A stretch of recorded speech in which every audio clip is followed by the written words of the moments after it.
Welcome back, everyone, to our discussion series on the Great War, World War I. We are into 1917. If you didn't see the videos from 1914, 1915, and 1916, there's a link in the description that will take you back to the beginning. As we have been doing, we are going to continue to use Epic History TV's series year by year of the Great War as kind of our discussion starter, a place to kind of begin our learning process. As always, I invite you to learn along with me. I'll share what I know where appropriate and look things up where appropriate. And I invite you to join me for that journey at the end, as is our new practice. And it seems to be going really well. And I appreciate all of you guys who have been doing this. Please, if you like this, please hit that like button. And then please leave a comment. And I'll remind you again at the end. Either let me know something that you know about 1917 and the Great War that wasn't discussed, or let me know something that you learned in this video, either from me or from the content we're watching. We are all going to learn together. And the last thing I want to address real quick before we get into this, some of you were suggesting yesterday, for example, that we watch their video specifically on the Psalm and some of the other ones that they have. That is in the plans, but what my plan is this. Since I'm going to France in 12 days now, and then I'm planning on releasing content from the battlefields in France every Sunday and Wednesday till I run out of videos. Before those videos come out, if there is something that I think would be helpful for us to learn more about that topic, for example, before I start doing videos about the Psalm, we might go ahead and do that video as a discussion to get a better idea of what was happening before I get into those videos. So that's the plan, to do that. So you'll be seeing more Great War content as we get a little closer to the release of my original content from those battlefields. Let's dive into 1917.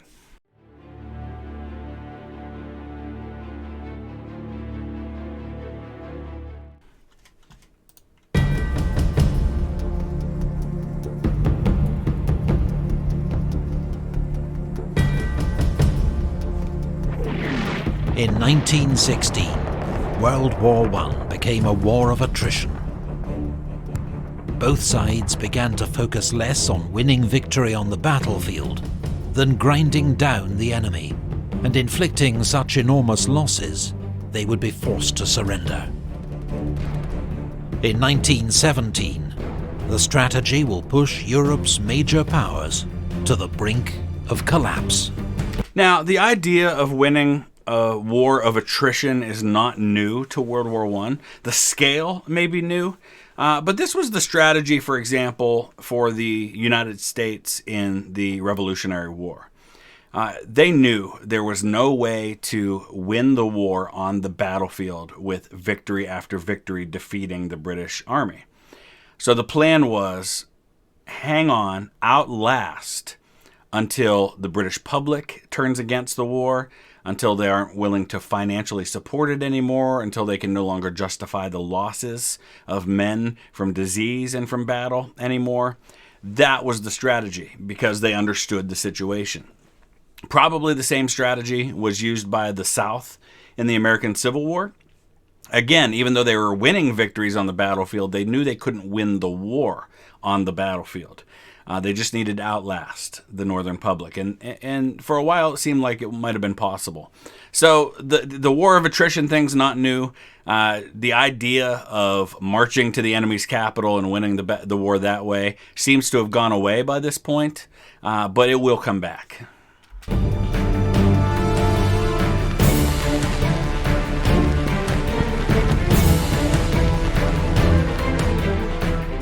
Germany knows it will lose a long war of attrition against the Allies, who have greater resources.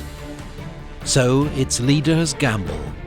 They resume unrestricted submarine warfare, believing their U-boats can cut off Britain's food imports by sea and starve the country into surrender within 6 months. And it's interesting that they thought that, because Germany is simultaneously to this also being blockaded, and they've been outlasting that blockade for going on 2.5 years now as we enter 1917, and they haven't surrendered. but they know how much of a toll it's taking. So I think it's a little optimistic on the Germans' part to believe that within 6 months that they could achieve this. But they were absolutely right about the idea that eventually they were going to lose a protracted war because they were slowly being strangled to death by the blockade. But the new shoot-on-sight tactics mean neutral American ships will inevitably be caught in the crossfire, risking America joining the war on the Allied side. And shoot on sight, this is important because up until this point, the strategy had been that they were willing to sink civilian ships, but typically only either British ships or ships of the Allies. They weren't going after the ships of neutral countries that were importing goods. So now that changes. And somebody asked me after the 1915 video when we were talking about the Lusitania, did the Germans warn Americans about boarding the Lusitania? Yes and no. They didn't specifically, to my knowledge, publish anything about that particular ship, because there were a lot of ships. But they did. The German embassy in the United States did publish warnings in major newspapers in the shipping sections, warning American passengers not to board ships that had the flag of the Allies, because they were liable to be sunk by U-boats. Just 2 days into the campaign, the SS Housatonic, an American steamer carrying wheat from Galveston, Texas to England, is sunk by a U-boat. The British then pass to the US government a telegram they've intercepted from Germany. And the Housatonic, we should recognize this because people love to talk about the Lusitania. But the Lusitania happened in 1915, fully 2 years before the US enters the war. I think sometimes Lusitania gets a little overblown in terms of its significance in driving the U.S. into the war. Housatonic, different story, because this is 2 months before the U.S. enters the war. This is, unlike Lusitania, this is actually an American ship with Americans on board, not just a British ship that has Americans on board that happened, and a British ship carrying munitions with Americans on board. This is a ship carrying wheat that happens to be American-owned. And that, combined with the Zimmermann telegram, are going to be kind of the final straws. German Foreign Secretary Arthur Zimmermann to the German ambassador in Mexico.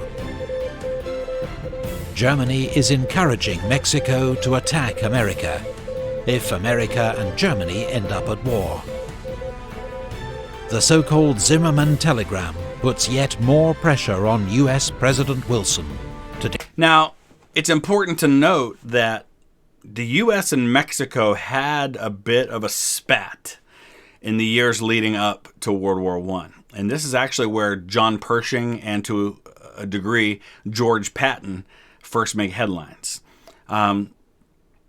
Pancho Villa is this Mexican revolutionary. There's a revolution, kind of almost like a civil war that takes place in Mexico.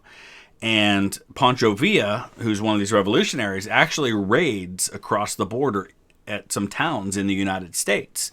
And so the U.S. sends, under General Pershing, what is called the Mexican Punitive Expedition. My wife's great-grandfather was actually in the Mexican Punitive Expedition. We just found this out. He was in a cavalry unit. It was a Pennsylvania National Guard unit that got called up for border service during the Mexican Punitive Expedition. We never knew this about her great-grandfather until a couple of months ago. And so John Pershing is placed in command of this, and he's actually elevated over a number of other more senior officers to this position to take on this expedition. And he does so well and makes a name for himself to where that puts him on the map to be the American Expeditionary Forces commander in World War I. But George Patton is on his staff, and eventually Pershing ends up actually engaged to Patton's sister. And if World War I hadn't broken out, Pershing probably would have married Patton's sister. But Patton launches what can be described as the first motorized attack in American history when he gets a car and loads it up with troops and goes riding in on a raid during the hunt for Pancho Villa. It makes national headlines. Patton's a celebrity at this point. And so that will be something. And he fought really hard to get on Pershing's staff for that expedition. He was going to be left out. And so then he and Pershing are close after that, not only because of that, but of course because of the sister connection. And that's what's going to put Patton in a position to be America's first real tank commander in World War I. Declare war on Germany.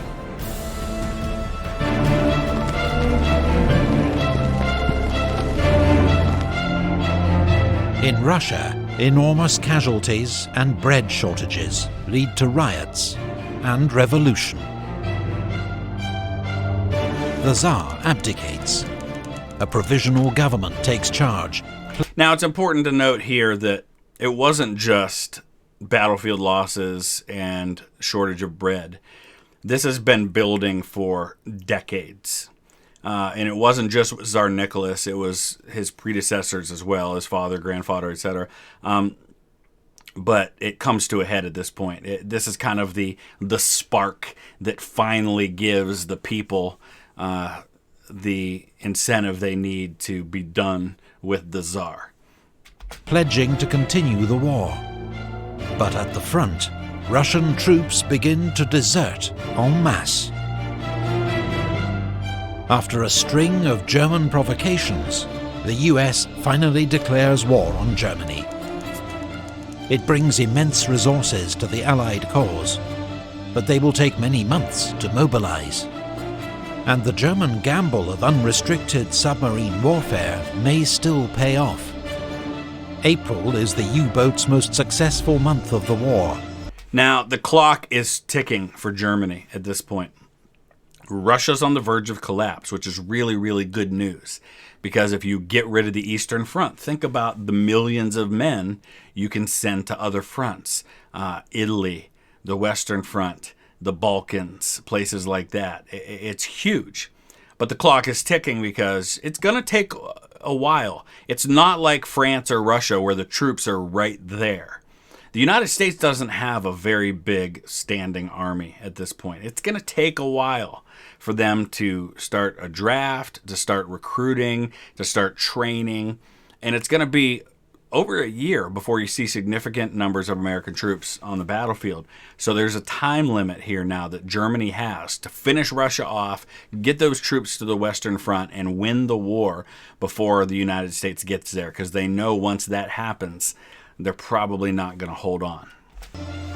They sink 886,000 tons of Allied shipping, an average of 17 ships a day, all packed with urgently needed food and supplies. 17 ships a day. People don't realize in World War I and especially in World War II, just the sheer scale of ships that were being sunk. And yet they were still a small percentage of the ships that were actually making that journey. So, I mean, the logistics of this, the massive scale on which goods are being shipped to the war front is just incredible. I alluded to this yesterday, and we will look at the video from the Great War Channel about those logistics. It's just massive. Britain will face starvation if the U-boats are not defeated soon. On the Western Front, the British launched the Battle of Arras, a diversion to support a major upcoming French offensive. After heavy fighting, Canadian troops seized the high ground of Vimy Ridge. And I apologize to everyone who's been asking about whether or not on this trip I'm going to be going to these places, Arras, Vimy Ridge. I'm not. But that gives me an excuse to go back because I know I'm not going to see everything. I had to make a decision about what I could cover reasonably in a week. So we're going to be visiting the battlefields of the eastern part, the southeastern part of the Western Front, and then kind of the central part of the Western Front. So the Marne, Chateau Thierry, Belleau Wood, Verdun, the Somme primarily.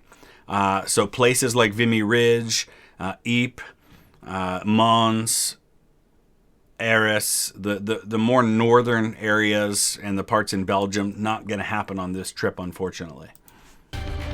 It's a limited Allied victory, but costs 150,000 Allied casualties to 130,000 German. Above the trenches, the First Air War has reached new levels of sophistication and deadliness. Here comes Bloody April. Reconnaissance Next year. Oh, that's aircraft 1918, are crucial never mind. for spotting enemy positions and directing artillery fire onto them. Scout aircraft or fighters try to shoot them down before they can execute their mission. New models of aircraft are developed every few months, but that spring, the superiority of German aircraft leads to heavy Allied losses in what becomes known as Bloody April. I don't know why I was thinking Bloody April was in 1918, but maybe it was 1917. Okay, I stand corrected. It was 1917. I should have gone with my first gut on that. So there's a picture there of Jasta 11, which was the squadron commanded by Manfred von Richthofen, as we know, the Red Baron. Later, the squadron commanded by Richthofen was commanded by none other than Hermann Goering. So kind of that connection there. Richthofen also had a cousin and a brother, Lothar, who were in that squadron. They called it the Flying Circus, and yes, that is where Monty Python got the name for their show, The Flying Circus, because they were these brightly painted colors. Who cares about things like camouflage? And I'm excited to get into more of Richthofen's story. Here's a fascinating thing about the Red Baron that I don't think people realize. So let's talk about this for a second, and then I'll show you what I mean. So there was a standard. There kind of develops a process and a standard and rules governing air combat. First of all, everybody wanted to be an ace. And to be an ace, you had to have 5 confirmed aerial victories. What's an aerial victory? That doesn't mean shooting and killing the pilot. So it's not a kill. It's important, and I used to make that same mistake and call it a kill. It's not. If you damaged an aircraft to the point where the pilot had to land his plane and couldn't continue the fight, that's an aerial victory. The pilot might survive, and the plane might be landable. So the plane didn't have to crash, and the pilot didn't have to die for it to be a victory. But an aerial victory is the standard by which they would measure the prowess of pilots. And of course, the number one ace in World War I is Richthofen, the Red Baron. 80 confirmed aerial victories. Now, you might ask the question, how do we know? Here's what's cool about the Red Baron story. Not only do we know about his 80 confirmed aerial victories, we know the names of pretty much every single pilot that he had a victory against. I'll show you the list. This is crazy. Check this out. I ran into this recently, and it's fascinating. His very first aerial victory was September 17th, 1916 at 1100. We even know the time. The opponent was was part of the 11th Squadron. We know what kind of aircraft it was. We know what unit Richthofen was with, what plane he was using, and where it happened. Here's the name of the men on the plane, and if there's a cross next to their name, that means they did in fact die in this fight. So you can see there, September 1916, Richthofen had been in the cavalry. But of course, cavalry warfare is going out with trench warfare, with the advent of tanks, and with aerial combat becoming a thing. He switches over to become a part of the flying corps, and quickly makes a name for himself. You can see he's wearing his Pour le Mérite there, the highest decoration that is available to Germans at the time. He does all of his victories in the span of about a year and a half, from September 1916 until he is shot down in 1918, which we will talk about in tomorrow's video, so I won't get too far ahead of myself. But look, there's the list. The vast majority of his victories come against British pilots. You can see the ones that aren't are marked Canadian, Australian, but almost all of these are British pilots. There's a few Americans late. You can see quite a few Canadians. Here's the first American, George Hallowell Harding, on March 27th of 1918. And then the very last victory that he gets, 2 of them, on April 20th of 1918. The last one is actually a Rhodesian pilot, and those come the day before Red Baron is killed. But that'll be a story for another day.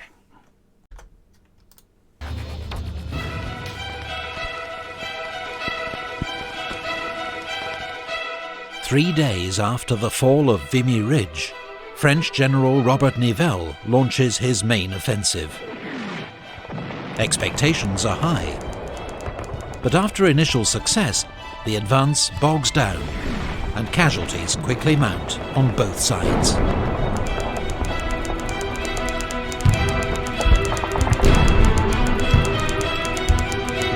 Now, when we see these numbers, it's important to remember these are not all deaths. So some of these men, probably quite a few of these men, actually return to combat at some point. You know, if you're wounded, if you get a flesh wound in the arm, that's a casualty because you're wounded. But you're probably in a place where after some time of recuperation, you can return to the front. So we shouldn't assume that every one of these casualties is somebody who's permanently out of the war. The apparently senseless losses cause morale in the French army to collapse. Whole units mutiny, refusing to attack. General Nivelle is sacked as French commander-in-chief and replaced by General Pétain, hero of Verdun. And Pétain is going to be interesting because here's your first commander-in-chief who isn't blind follower of the cult of the offensive. And he's going to start to introduce things like defense in depth, which is something that's been used by the Germans for a while. And the idea is that you don't put all your guys on the front line. In fact, you put a smaller number on that front trench, and then you put more layers of defense behind. So if the enemy is putting all of its focus on taking those front lines, they're not really putting major holes into your main line of defense. There's a lot more to it than that, but defense in depth kind of flies in the face of the whole cult of the offensive idea, and Pétain is really the first one to use that for the French in a big way. Who promises no more suicidal attacks. That summer, at Messines Ridge, the British tunnel under the German lines and detonate 19 enormous mines under the enemy position. These mines, I mentioned already yesterday at the Somme and other places, are enormous, and they are a regular thing. I'm going to be going to a place called Vauquois Hill, which isn't too far from Verdun, and it's a fascinating place to visit. I cannot wait to be there. It turned into basically a place where it was a small area of fighting, but it became mine warfare. They actually would occasionally have mines that connected, and they'd be fighting underground from one mine to another. They were constantly blowing up mines. They weren't making major assaults. They were just blowing up mines underneath each other. It was fascinating. It's the largest man-made explosion in history to date, and paves the way to a brilliant but highly local British victory. And the loudest man-made sound, probably, to that point. I think some people say that there was an explosion, I think, in like Halifax or something in Canada that may have been louder, but this is one that people usually reference when they talk about the loudest sound ever. Man-made. In Greece, King Constantine, who has favoured neutrality, is forced to abdicate, and Greece joins the Allies. Russia's provisional government orders a new attack, but the July offensive is a disaster. The morale and discipline of the Russian army has collapsed. It can no longer be relied on to fight, and the Central Powers' counterattack is almost unopposed. At sea, the Allies begin to group their merchant ships into convoys, Took them long enough. which sail under naval escort. The new system leads to a steady fall in losses. The tide is turning in the U-boat war. And that will be the system that's used in World War II for the same reasons. As discontent with the war grows in Germany, the German parliament, the Reichstag, passes a peace resolution, calling for a peace of understanding and reconciliation. By this point, the civilian authorities, including the Kaiser, are increasingly on the outside looking in. Germany is slowly turning into a military dictatorship under the likes of Hindenburg and Ludendorff. and the Kaiser's losing his grip on power. It's ignored by the German High Command, which now effectively rules the country as a military dictatorship.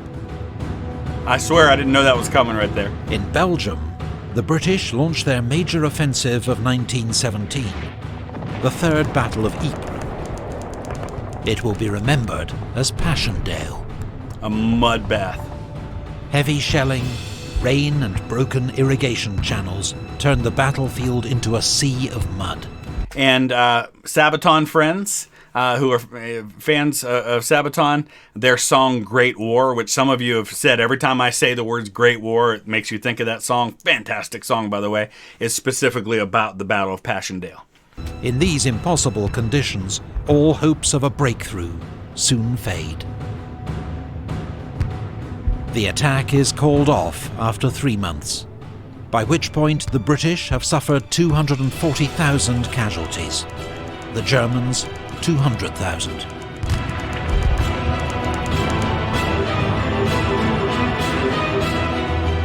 On the Italian front, at the 11th Battle of the Isonzo, Italian and Austro-Hungarian forces batter each other into exhaustion. See, I wasn't exaggerating when we talked in the 1915 video about how most of the Italian front is Isonzo. There you go, the 11th Battle of Isonzo in 2.5 years. There are 150,000 Italian casualties, 100,000 Austro-Hungarian. That year, 1917, the list of Allied nations grows. Brazil, Liberia, China, and Siam all declare war on Germany as a result of German U-boat attacks, or to curry favour with the Allies. At this point, you're starting to have opportunism creep in. I mean, Italy was opportunistic. Probably Japan to a degree, because Japan's all the way over there on the other side of the world, and then they get really upset when they're kind of left off the table for the most part from the negotiations. But people are starting to see the writing on the wall now that the U.S. and others have entered the war, and they want in on it. China will contribute many thousands of labourers working for the Allies in Europe, the Middle East, and Asia. And that's important.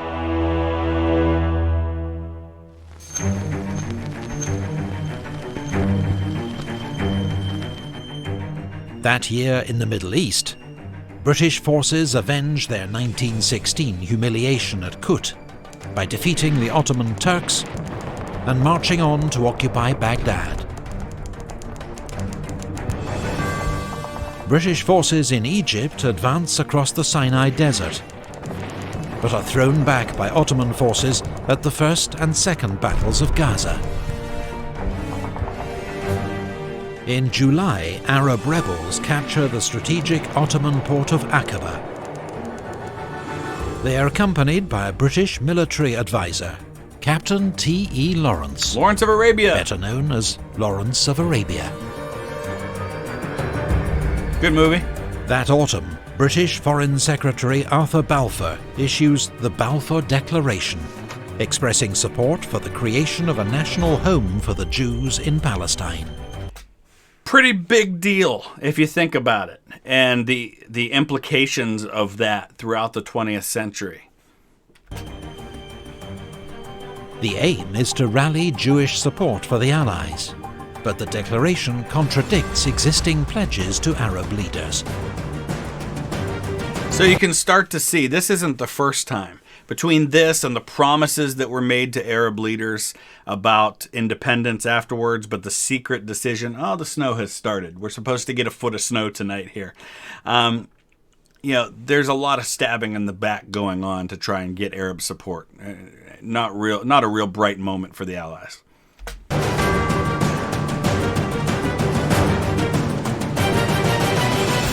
In October, the British finally win at Gaza, clearing the way for an advance into Palestine. 6 weeks later, General Allenby leads British troops into Jerusalem, ending 400 years of Ottoman rule. Big deal. Big deal.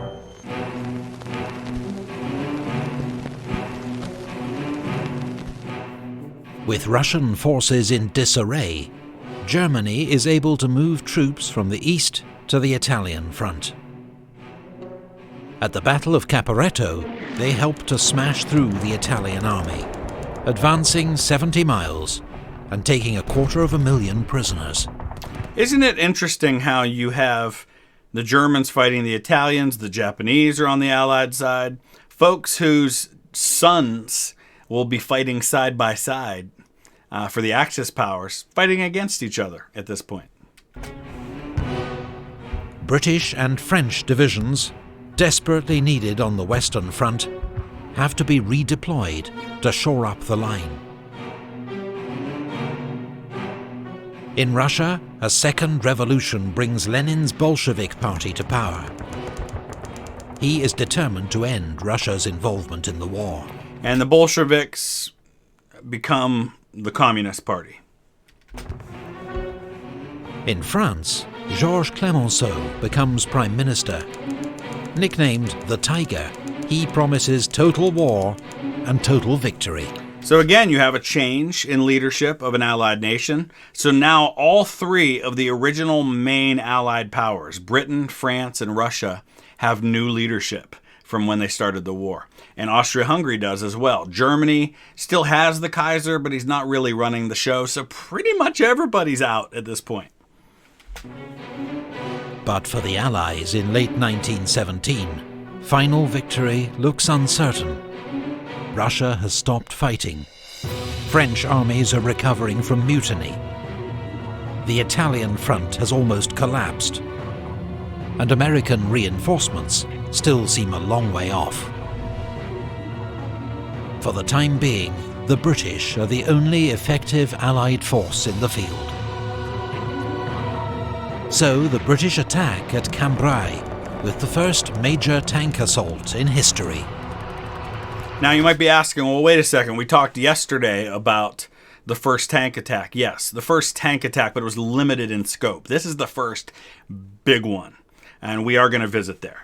On the first day, nearly 400 tanks spearhead an advance of several miles through German defences. But then the tanks break down or are knocked out. The Germans rush in reinforcements, and the gains are lost.